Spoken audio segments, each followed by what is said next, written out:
Have you made any mistakes in your time in office? Well, of course, there are always things that you analysts and commentators can go through and have those assessments. But what I know is that my government has been focused on delivering each and every day.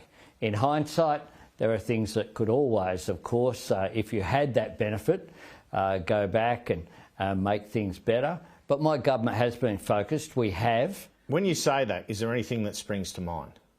Well, we underestimated the extent to which the Russian invasion of Ukraine would continue. There was no one in 2022 saying that a land war in Europe would continue in 2025, and that would have such an impact on global inflation because of the impact it had on global energy prices. And so what could you have done differently if you had have estimated that? Well, we didn't expect that that was the case, but we acted. What you need to do in government, Andrew, is to respond to things that you don't expect. The curveballs that get thrown at you, like the global inflation pressures which are there.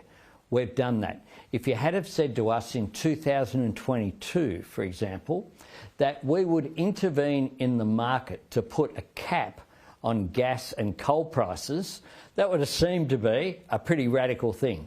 You know what? We did that in partnership with the New South Wales Liberal government and the Queensland Labor government. Again, it was opposed by Peter Dutton, like every single one of the cost of living measures that we've put forward. Now, the truth is, that if Peter Dutton had had his way, Australians would be worse off now.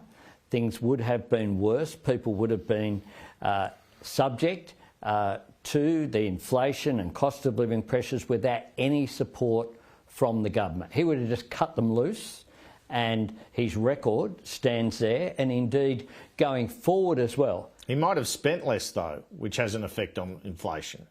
He was part of a government that left a $78 billion deficit in the 2022 budget when... Because of the lockdowns, because of JobKeeper. Inflation, no, because of the deficit. JobKeeper wasn't the reason for that $78 billion deficit going forward. The deficit was there as well. There was a whole bunch of splurges done during the election campaign, including some waste like JobKeeper being paid to companies that were delivering record profits. We had the commuter car parks where there weren't any train stations, and you had a whole range of other measures that he put in place in spite of the fact that inflation was peaking around that time.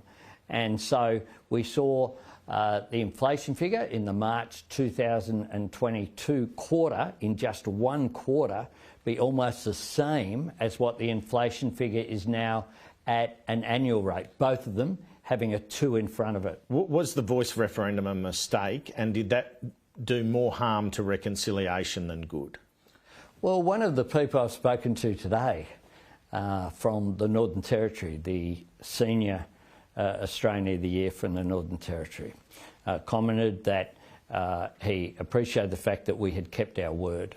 And one of the things that had occurred was that Scott Morrison, of course, went to the 2019 election saying that they would hold a referendum on constitutional recognition. And indeed, Peter Dutton, you might recall, has promised another referendum in the next term. On Sunday agenda, in fact.